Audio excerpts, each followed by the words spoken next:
নমস্কার। আজকে আমি পড়ে শোনাব কবিগুরু রবীন্দ্রনাথ ঠাকুরের লেখা একটি বিখ্যাত গল্প, জীবিত ও মৃত। এই গল্পে বিশেষত আমাদের জীবনের দুটি চরম সত্যকে তুলে ধরেছে, জীবন ও মৃত্যু। এই গল্পে জীবন ও মৃত্যুর মাঝে যে ব্যবধান, সেটাই প্রকাশ পেয়েছে। জীবনের আলোকিত দিক আর মৃত্যুর অন্ধকার, এই দুটোই যে আমাদের জীবনের চরম সত্য, তা এই গল্পের মূল উল্লেখিত দিক।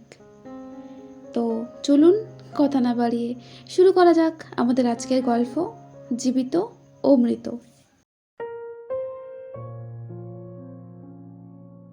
রানীহাটের জমিদার সারদা শঙ্কর বাবুদের বাড়ির বিধবা বধূটির পিতৃকুলে কেহ ছিল না। সকলেই একে একে মারা গিয়াছে। পতিকুলেও ঠিক আপনার বলিতে কেহ নাই, পতিও নাই, পুত্রও নাই। একটি ভাসুরপো, সারদা শঙ্করের ছোট ছেলেটি, সেই তাহার চক্ষের মণি। সে জন্মিবার পর তাহার মাতার বহুকাল ধরিয়া শক্ত পীড়া হইয়াছিল। সেই জন্য এই বিধবা কাকি কাদম্বিনী তাহাকে মানুষ করিয়াছে। পরের ছেলে মানুষ করিলে তাহার প্রতি প্রাণের টান যেন আরো বেশি হয়, কারণ তাহার উপরে অধিকার থাকে না, তাহার উপরে কোনো সামাজিক দাবি নাই, কেবল স্নেহের দাবি। কিন্তু কেবলমাত্র স্নেহ সমাজের সমক্ষে আপনার দাবি কোনো দলিল অনুসারে সপ্রমাণ করিতে পারে না এবং চাহেও না। কেবল অনিশ্চিত প্রাণের ধনটিকে দ্বিগুণ ব্যাকুলতার সহিত ভালোবাসে। বিধবার সমস্ত রুদ্ধপ্রীতি এই ছেলেটির প্রতি সিঞ্চন করিয়া একদিন শ্রাবণের রাত্রে কাদম্বিনীর অকস্মাৎ মৃত্যু হইল। হঠাৎ কি কারণে তাহার হৃৎস্পন্দন স্তব্ধ হইয়া গেল, সময় জগতের আর সর্বত্রই চলিতে লাগিল। কেবল সেই স্নেহকাতর ক্ষুদ্র কোমল বক্ষটির ভিতর সময় ঘড়ির কল চিরকালের মতো বন্ধ হইয়া গেল। পাছে পুলিশের উপদ্রব ঘটে, এই জন্য অধিক আড়ম্বর না করিয়া জমিদারের 4 জন ব্রাহ্মণ কর্মচারী অনতি বিলম্বে মৃতদেহ দাহ করিতে লইয়া গেল। রানীহাটের শ্মশান লোকালয় হইতে বহু দূরে। পুষ্করিণীর ধারে একখানি কুটির এবং তাহার নিকটে একটা প্রকাণ্ড বটগাছ। বৃহৎ মাঠে আর কোথাও কিছু নাই। পূর্বে এইখান দিয়া নদী বহিত, এখন একেবারে শুকাইয়া গেছে। সেই শুষ্ক জলপথের এক অংশ খনন করিয়া শ্মশানের পুষ্করিণী নির্মিত হইয়াছে। এখানকার লোকেরা এই পুষ্করিণীকেই পুণ্য স্রোতস্বিনীর প্রতিনিধি স্বরূপ জ্ঞান করে। মৃতদেহ কুটিরের মধ্যে স্থাপন করিয়া চিতার কাঠ আসিবার প্রতীক্ষায় 4 জনে বসিয়া রহিল। সময় এত দীর্ঘ বোধ হইতে লাগিল যে অধীর হইয়া 4 জনের মধ্যে নিতাই এবং গুরুচরণ কাঠ আনিতে এত বিলম্ব হইতেছে কেন দেখিতে গেল। বিধু এবং বনমালী মৃতদেহ রক্ষা করিয়া বসিয়া রহিল। শ্রাবণের অন্ধকার রাত্রি, থমথমে মেঘ করিয়া আছে, আকাশে একটি তারাও দেখা যায় না। অন্ধকার ঘরে 2 জনে চুপ করিয়া বসিয়া রহিল। একজনের চাদরে দিশলাই এবং বাতি বাঁধা ছিল। বর্ষাকালের দিশলাই বহু চেষ্টাতেও জ্বলিল না। যে লণ্ঠন সঙ্গে ছিল তাহাও নিমিয়া গেছে। অনেকক্ষণ চুপ করিয়া থাকিয়া একজন কহিল, ভাই রে, এক চিলিম তামাকের জোগাড় থাকিলে বড় সুবিধা হইত, তাড়াতাড়িতে কিছুই আনা হয় নাই। অন্য ব্যক্তি কহিল, আমি চট করিয়া এক দৌড়ে সমস্ত সংগ্রহ করে আনিতে পারি। বনমালীর পলায়নের অভিপ্রায় বুঝিয়া বিধু কহিল, মায়েরি, আর আমি বুঝি এখানে একলা বসিয়া থাকিব? আবার কথাবার্তা বন্ধ হইয়া গেল। 5 মিনিটকে 1 ঘণ্টা মনে হইতে লাগিল। যাহারা কাঠ আনতে গিয়াছিল তাহাদিগকে মনে মনে ইহারা গালি দিতে লাগিল। তাহারা যে দিব্য আরামে কোথাও বসিয়া গল্প করিতে করিতে তামাক খাইতেছে, এই সন্দেহ ক্রমশই তাহাদের মনে ঘনীভূত হইয়া উঠিতে লাগিল। কোথাও কিছু শব্দ নাই, কেবল পুষ্করিণী তীর হইতে অবিশ্রাম ঝিল্লি এবং ভেকের ডাক শোনা যাইতেছে। এমন সময় মনে হইল যেন খাটটা ঈষৎ নড়িল, যেন মৃতদেহ পাশ ফিরিয়া শুইল। বিধু এবং বনমালী রাম নাম জপিতে জপিতে কাঁপিতে লাগিল। হঠাৎ ঘরের মধ্যে একটা দীর্ঘ নিঃশ্বাস শোনা গেল। বিধু এবং বনমালী এক মুহূর্তে ঘর হইতে লম্ফ দিয়া বাহির হইয়া গ্রামের অভিমুখে দৌড় দিল। প্রায় ক্রোশ দেড়েক পথ গিয়া দেখিল তাহাদের অবশিষ্ট দুই সঙ্গী লণ্ঠন হাতে ফিরিয়া আসিতেছে। তাহারা বাস্তবিকই তামাক খাইতে গিয়াছিল, কাঠের কোনো খবর জানে না। তথাপি সংবাদ দিল গাছ কাটিয়া কাঠ ফাড়াইতেছে, অনতি বিলম্বে রওনা হইবে। তখন বিধু এবং বনমালী কুটিরের সমস্ত ঘটনা বর্ণনা করিল। নিতাই এবং গুরুচরণ অবিশ্বাস করিয়া উড়িয়া দিল এবং কর্তব্য ত্যাগ করিয়া আসিবার জন্য অপর দুইজনের প্রতি অত্যন্ত রাগ করিয়া বিস্তর ভৎসনা করিতে লাগিল। কাল বিলম্ব না করিয়া চারজনেই শ্মশানে সেই কুটিরে গিয়া উপস্থিত হইল। ঘরে ঢুকিয়া দেখিল মৃতদেহ নাই, শূন্য খাট পড়িয়া আছে। পরস্পর মুখ চাহিয়া রহিল। যদি শ্রীগালে লইয়া গিয়া থাকে, কিন্তু আচ্ছাদন বস্ত্রটি পর্যন্ত নাই। সন্ধান করিতে করিতে বাইরে গিয়া দেখে কুটিরের দ্বারের কাছে খানিকটা কাদা জমিয়াছিল, তাহাতে স্ত্রীলোকের সদ্য এবং ক্ষুদ্র পদচিহ্ন। শারদাশঙ্কর সহজ লোক নহেন, তাহাকেই ভূতের গল্প বলিলে হঠাৎ যে কোনো শুভ ফল পাওয়া যাইবে এমন সম্ভাবনা নাই। তখন চারজন বিস্তর পরামর্শ করিয়া স্থির করিল যে দাহকার্য সমাধা হয়েছে, এইরূপ খবর দেওয়াই ভালো। ভোরের দিকে যাহারা কাঠ লইয়া আসিল তাহারা সংবাদ পাইল বিলম্ব দেখিয়াই পূর্বেই কার্য শেষ করা হইয়াছে। কুটিরের মধ্যে কাষ্ঠ সঞ্চিত ছিল। এই সম্বন্ধে কাহারও সহজে সন্দেহ উপস্থিত হইতে পারে না, কারণ মৃতদেহ এমন কিছু বহুমূল্য সম্পত্তি নহে যে কেউ ফাঁকি দিয়া চুরি করিয়া লইয়া যাইবে। সকলেই জানেন জীবনে যখন কোনো লক্ষণ পাওয়া যায় না, তখনও অনেক সময় জীবন প্রচ্ছন্নভাবে থাকে এবং সময় মতো পুনর্বার মৃতবৎ দেহে তাহার কার্য আরম্ভ হয়। কাদম্বিনীও মরে নাই। হঠাৎ কি কারণে তাহার জীবনের ক্রিয়া বন্ধ হইয়া গিয়াছিল। যখন সে সচেতন হইয়া উঠিল, দেখিল চতুর্দিক নিবিড় অন্ধকার। চির অভ্যাস মতো যেখানে শয়ন করিয়া থাকে, মনে হইল এটা সে জায়গা নহে। একবার ডাকিল, দিদি।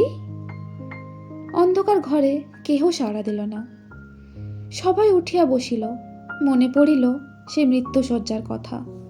সেই হঠাৎ বক্ষের কাছে একটি বেদনা, শ্বাসরোধের উপক্রম। তাহার বড় যা ঘরের কোণে বসিয়া একটি অগ্নিকুণ্ডের ওপরে খোকার জন্য দুধ গরম করিতেছে। কাদম্বিনী আর দাঁড়াইতে না পারিয়া বিছানার উপর আছাড় খাইয়া পড়িল। রুদ্ধ কণ্ঠে কহিল, দিদি, একবার খোকাকে আনিয়া দাও, আমার প্রাণ কেমন করিতেছে। তাহার পর সমস্ত কালো হইয়া আসিল, যেন একটি লেখা খাতার ওপরে দোয়াত শুধু কালি গড়াইয়া পড়িল। কাদম্বিনীর সমস্ত স্মৃতি এবং চেতনা, বিশ্বগ্রন্থের সমস্ত অক্ষর এক মুহূর্তে একাকার হইয়া গেল। খোকা তাহাকে একবার শেষবারের মতো তাহার সে সুমিষ্ট ভালোবাসার স্বরে কাকিমা বলিয়া ডাকিয়াছিল কিনা, অথবা তাহার অনন্ত অজ্ঞাত মরণযাত্রার পথে চিরপরিচিত পৃথিবী হইতে এই শেষ স্নেহপাথেয়টুকু সংগ্রহ করে আনিয়াছিল কিনা, বিধবার তাহাও মনে পড়ে না। প্রথমেই মনে হইল জমালয় বুঝি এইরূপ চিরনির্জন এবং চির অন্ধকার। সেখানে কিছুই দেখিবার নাই, শুনিবার নাই, কাজ করিবার নাই। কেবল চিরকাল এইরূপ জাগিয়া উঠিয়া বসিয়া থাকিতে হইবে। তাহার পর যখন মুক্ত দ্বার দিয়া হঠাৎ একটা ঠান্ডা বাদলের বাতাস দিল এবং বর্ষার ভেকের ডাক কানে প্রবেশ করিল, তখন এক মুহূর্তে তাহার এই স্বল্প জীবনের আশৈশব সমস্ত বর্ষার স্মৃতি ঘনীভূতভাবে তাহার মনে উদয় হইল এবং পৃথিবীর নিকট সংস্পর্শ সে অনুভব করিতে পারিল। একবার বিদ্যুৎ চমকাইয়া উঠিল।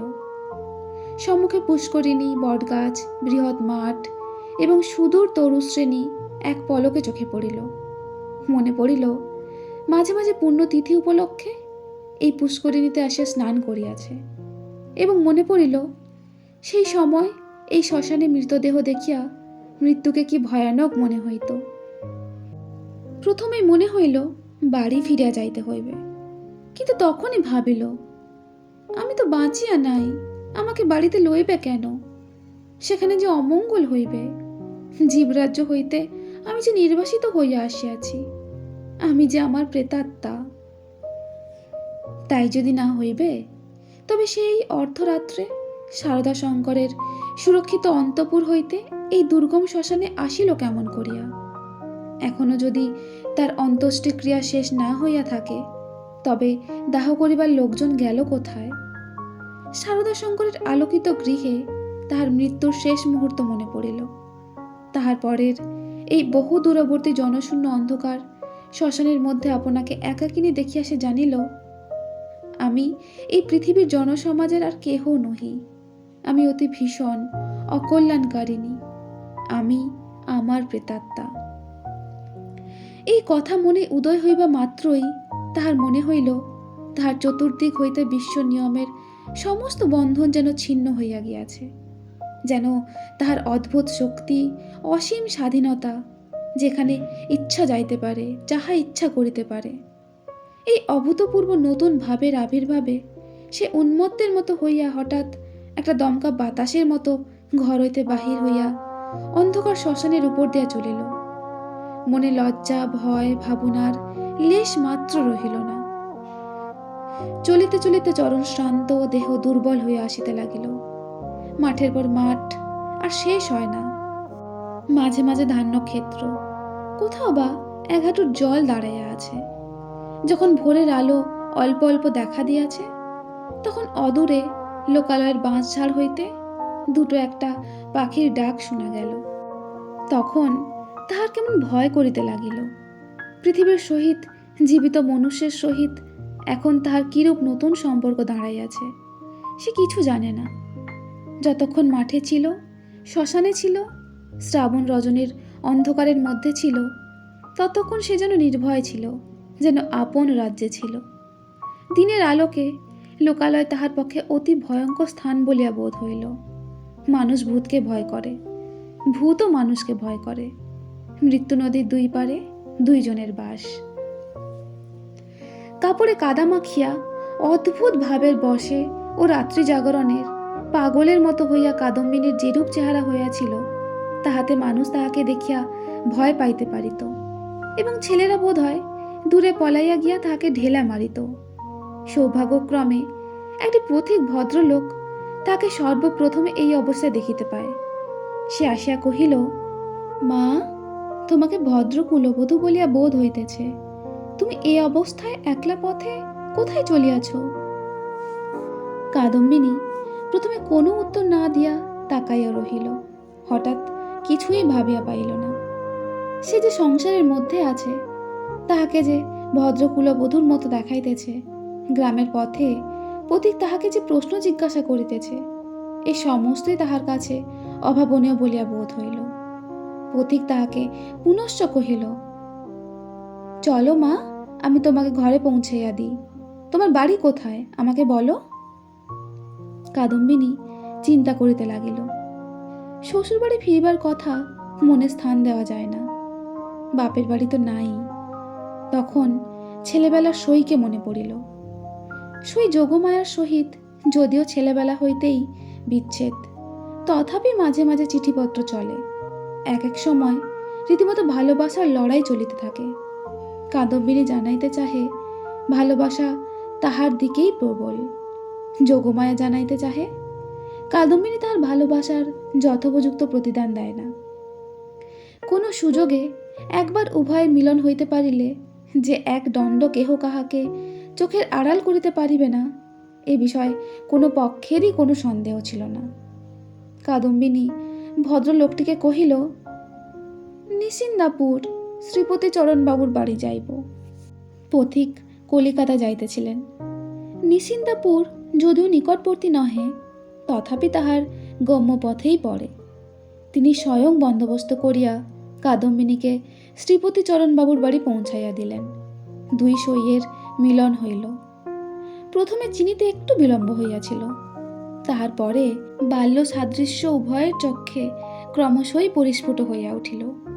যোগমায়া কহিল, ও মা, আমার কি ভাগ্য, তোমার যে দর্শন পাইব এমন তো আমার মনেই ছিল না। কিন্তু ভাই, তুমি কি করে আসিলে?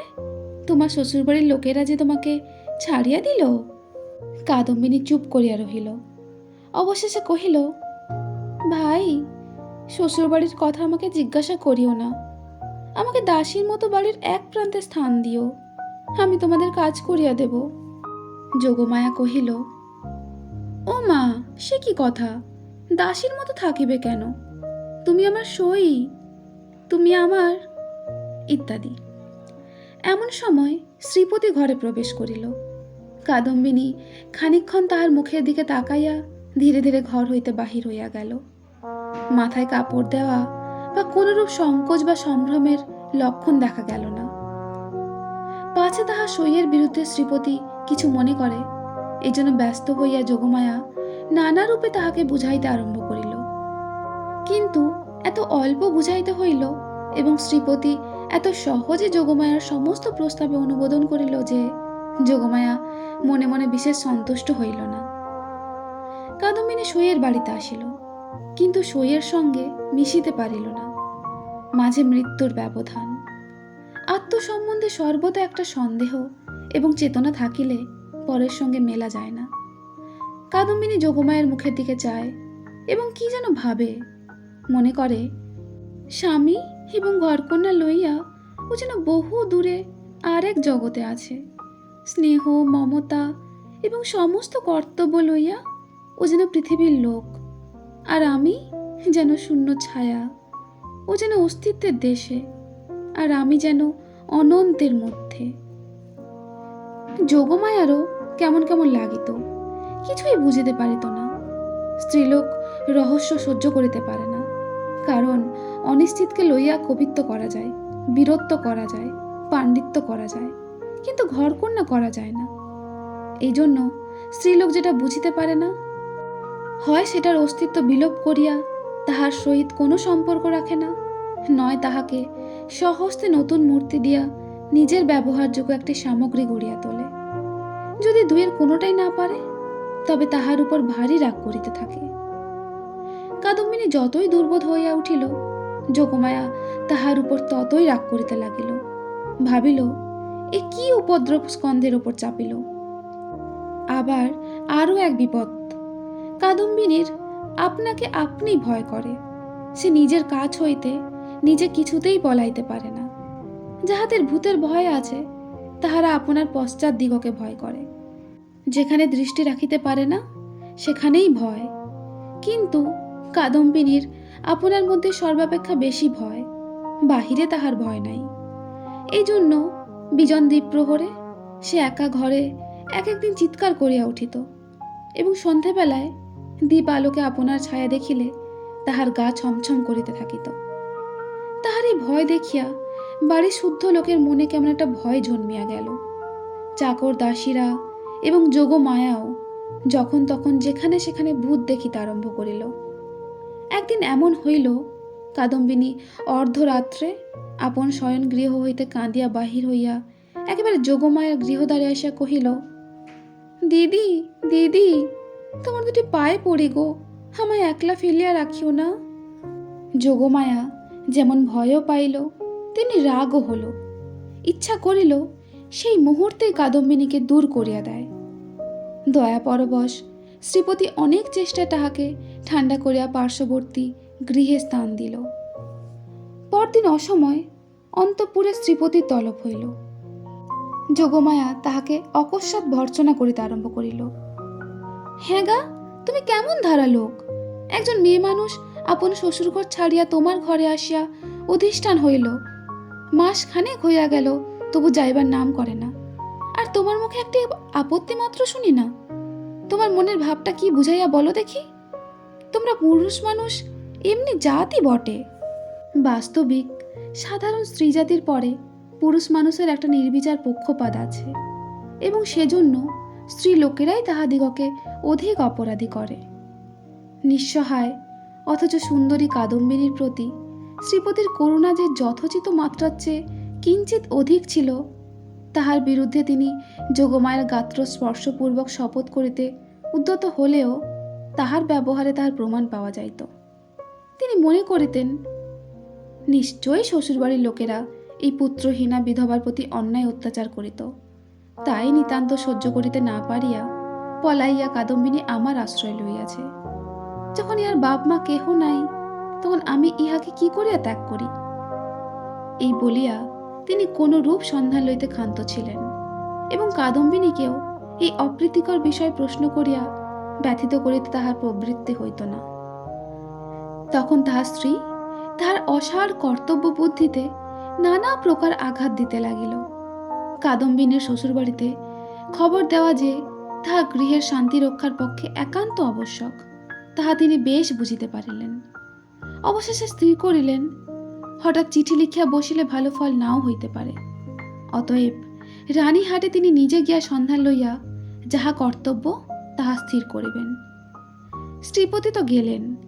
এদিকে যোগমায়া আসিয়া কাদম্বিনীকে কহিল, সই, এখানে তোমার থাকার ভালো দেখাইতেছে না, লোকে বলিবে কি? কাদম্বিনী গম্ভীরভাবে যোগমায়ের মুখের দিকে তাকাইয়া কহিল, লোকের সঙ্গে আমার সম্পর্ক কি? যোগমায়া কথা শুনিয়া অবাক হইয়া গেল। কিঞ্চিত রাগিয়া কহিল, তোমার না থাকে আমাদের তো আছে, আমরা পরের ঘরের বধূকে কি বলিয়া আটক করিয়া রাখিব? কাদম্বিনী কহিল, আমার শ্বশুর ঘর কোথায়? যোগমায়া ভাবিল, মরণ, পোড়া কপালি বলে কি? কাদম্বিনী ধীরে ধীরে কহিল, আমি কি তোমাদের কেহ? আমি কি এই পৃথিবীর কেহ? তোমরা হাসিতেছ, কাঁদিতেছ, ভালোবাসিতেছ, সবাই আপন আপন লইয়া আছো। আমি তো কেবল চাহিয়া আছি। তোমরা মানুষ আর আমি ছায়া। বুঝিতে পারি না ভগবান আমাকে তোমাদের এই সংসারের মাঝখানে কেন রাখিয়াছেন। তোমরাও ভয় করো পাছে তোমাদের হাসি খেলার মধ্যে আমি অমঙ্গল আনি। আমিও বুঝিয়া উঠিতে পারি না তোমাদের সঙ্গে আমার কি সম্পর্ক। কিন্তু ঈশ্বর যখন আমাদের জন্য আর কোনো স্থান গড়িয়া রাখেন নাই, তখন কাজে কাজেই বন্ধন ছিঁড়িয়া যায়। তবু তোমাদের কাছেই ঘুরিয়া ঘুরিয়া বেড়াই। এমনি ভাবে চাহিয়া কথাগুলো বলিয়া গেল যে যোগমায়া কেমন একরকম করিয়া মোটের উপর একটা কি বুঝিতে পারিল, কিন্তু আসল কথাটা বুঝিল না, জবাবও দিতে পারিল না, দ্বিতীয়বার প্রশ্ন করিতেও পারিল না। অত্যন্ত ভারগ্রস্ত গম্ভীরভাবে চলিয়া গেল। রাত্রি প্রায় যখন 10টা, তখন শ্রীপতি রানাহাট হইতে ফিরিয়া আসিলেন। মুষলধারে বৃষ্টিতে পৃথিবী ভাসিয়া যাইতেছে। ক্রমাগতই তাহার ঝড় ঝড় শব্দে মনে হইতেছে বৃষ্টির শেষ নাই, আজ রাত্রেরও শেষ নাই। যোগমায়া জিজ্ঞাসা করিলেন, কি হইল? শ্রীপতি কহিলেন, সে অনেক কথা, পরে হইবে বলিয়া কাপড় ছাড়িয়া তার আহার করিলেন এবং তামাক খাইয়া শুইতে গেলেন। ভাবটা অত্যন্ত চিন্তিত। যোগমায়া অনেকক্ষণ কৌতূহল দমন করিয়াছিলেন। শয্যায় প্রবেশ করিয়াই জিজ্ঞাসা করিলেন, কি শুনিলে বলো? শ্রীপতি কহিলেন, নিশ্চয়ই তুমি একটা ভুল করিয়াছ। শুনিবা মাত্র যোগমায়া মনে মনে ঈষৎ রাগ করিলেন। ভুল মেয়েরা কখনোই করে না, যদি বা করে কোনো সুবুদ্ধি পুরুষের সেটা উল্লেখ করা কর্তব্য হয় না। নিজের ঘাড় পাতিয়া লওয়াই সুযুক্তি। যোগমায়া কিঞ্চিত উষ্ণভাবে কহিলেন, কিরকম শুনি? শ্রীপতি কহিলেন, যে স্ত্রীলোকটিকে তোমার ঘরে স্থান দিয়াছ সে তোমার সই কাদম্বিনী নহে। এমনতর কথা শুনিলে সহজেই রাগ হইতে পারে, বিশেষত নিজের স্বামীর মুখে শুনিলে তো কথাই নাই। যোগমায়া কহিলেন, আমার সইকে আমি চিনি না, তোমার কাজ হইতে চিনিয়া লইতে হইবে? কি কথা শ্রী! শ্রীপতি বুঝাইলেন, এই স্থলে কথা স্ত্রী লইয়া কোনরূপ তর্ক হইতেছে না, প্রমাণ দেখিতে হইবে। যোগমায়া সই কাদম্বিনী যে মারা গিয়াছে তাতে কোনো সন্দেহ নাই। যোগমায়া কহিলেন, ওই শোনো, তুমি নিশ্চয়ই একটা গোল পাকাইয়া আসিয়াছ। কোথায় যাইতে কোথায় গিয়াছ, কি শুনিতে কি শুনিয়াছ তাহার ঠিক নাই। তোমাকে নিজে যাইতে কে বলিল? একখানা চিঠি দিলেই সমস্ত পরিষ্কার হইত। নিজের কর্মপটুতার প্রতি স্ত্রীর এইরূপ বিশ্বাসের অভাব শ্রীপতি অত্যন্ত ক্ষুণ্ণ হইয়া বিস্তারিতভাবে সমস্ত প্রমাণ প্রয়োগ করিতে লাগিলেন। কিন্তু কোনো ফল হইল না। উভয় পক্ষে হাঁ না করিতে করিতে রাত্রে দ্বীপ্রহর হইয়া গেল। যদিও কাদম্বিনীকে এই দণ্ডেই গৃহ হইতে বহিষ্কৃত দেওয়া সম্বন্ধে স্বামী স্ত্রী কাহারও মতভেদ ছিল না। কারণ শ্রীপতির বিশ্বাস তাহার অতিথি ছদ্ম পরিচয় তাহার স্ত্রীকে এতদিন প্রতারণা করিয়াছে, এবং যোগমায়ার বিশ্বাস সে কুলত্যাগিনী।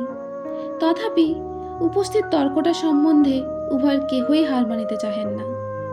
উভয়ের কণ্ঠস্বর ক্রমে উচ্চ হইয়া উঠিতে লাগিল। ভুলিয়া গেলেন পাশের ঘরেই কাদম্বিনী শুইয়া আছে। একজন বলেন, ভালোই বিপদে পড়া গেল, আমি নিজের কানে শুনিয়া আসিলাম। আরেকজন দৃঢ়স্বরে বলেন, সে কথা বলিলে মানিব কেন, আমি নিজের চক্ষে দেখিতেছি। অবশেষে যোগমায়া জিজ্ঞাসা করিলেন, আচ্ছা, কাদম্বিনী কবে মরিল বলো দেখি? ভাবিলেন কাদম্বিনীর কোনো একটা চিঠির তারিখের সহিত অনৈক্য বাহির করিয়া শ্রীপতির ভ্রম সপ্রমাণ করিয়া দেবেন। শ্রীপতি যে তারিখের কথা বলিলেন, উভয় হিসাব করিয়া দেখিলেন যেদিন সন্ধেবেলায় কাদম্বিনী তাহাদের বাড়িতে আসে সে তারিখ ঠিক তাহার পূর্বের দিনেই পড়ে। শুনিবা মাত্র যোগমায়ার বুকটা হঠাৎ কাঁপিয়া উঠিল। শ্রীপতিরও কেমন একরকম বোধ হইতে লাগিল। এমন সময় তাহাদের ঘরের দ্বার খুলিয়া গেল। একটা বাদলার বাতাস প্রদীপটা ফস করিয়া নিমিয়া দিল। বাহিরের অন্ধকার প্রবেশ করিয়া এক মুহূর্তে সমস্ত ঘরটা আগাগোড়া ভরিয়া গেল। কাদম্বিনী একেবারে ঘরের ভিতর আসিয়া দাঁড়াইল। তখন রাত্রি 2:30 প্রহর হইয়া গিয়াছে। বাহিরে অবিশ্রাম বৃষ্টি পড়িতেছে। কাদম্বিনী কহিল, সই, আমি তোমার সেই কাদম্বিনী, কিন্তু এখন আমি আর বাঁচিয়া নাই, আমি মরিয়া আছি। যোগমায়া ভয় চিৎকার করিয়া উঠিলেন। শ্রীপতির বাক্য স্ফূর্তি হইল না। কাদম্বিনী কহিয়া গেল, কিন্তু আমি মরিয়াছি ছাড়া তোমাদের কাছে আর কি অপরাধ করিয়াছি? আমার যদি ইহলোকেও স্থান নাই, পরলোকেও স্থান নাই। ওগো, আমি তবে কোথায় যাইব?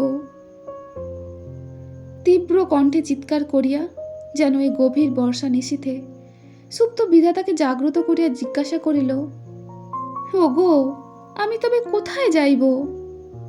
এই বলিয়া মূর্ছিত দম্পতিকে অন্ধকারে ফেলিয়া বিশ্বজগতে কাদম্বিনী আপনার স্থান খুঁজিতে গেল। কাদম্বিনী যে কেমন করিয়া রানীহাটে ফিরিয়া গেল তাহা বলা কঠিন, কিন্তু প্রথমে কাহাকেও দেখা দিল না। সমস্ত দিন অনাহারে একটা ভাঙা পোড়ো মন্দিরে যাপন করিল।